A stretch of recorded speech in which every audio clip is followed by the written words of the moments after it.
আসসালামু আলাইকুম ওয়া বারাকাতুহু। একজন প্রবাসীর স্ত্রীকে অনেক কথা শুনতে হয়। যখন বাড়ি থেকে বের হওয়া যায় তখন রাস্তায় বের হলে বলে, কোথায় যাচ্ছ?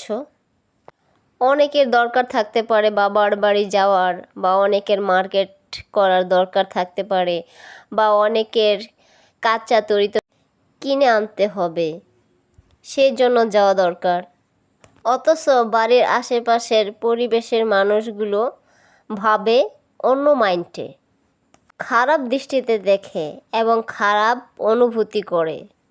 খারাপ চিন্তা ভাবনা তাদের মধ্যে তখন বিচার করে যে বউ কোথায় যাচ্ছে বাড়ি থেকে বের হয়ে। তো একজন প্রবাসীর স্ত্রী বাড়ি থেকে বের হওয়ার অনেক প্রশ্নের সম্মুখীন হতে হয়। নানান লোকজনদের নানান কথা শুনতে হয়।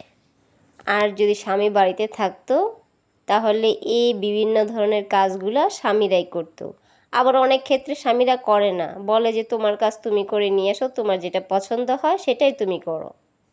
আর এই আশেপাশের পরিবেশের লোকদের বলছি, তোমাদের জ্বলার কোনো দরকার নেই বা কোনো অসুবিধা নেই। তোমাদের মতো তোমরা চলো, আমাদের মতো আমরা চলি। প্রবাসী বউ বলে যা ইচ্ছা তাই বলে যাবে, সেটা কি হবে?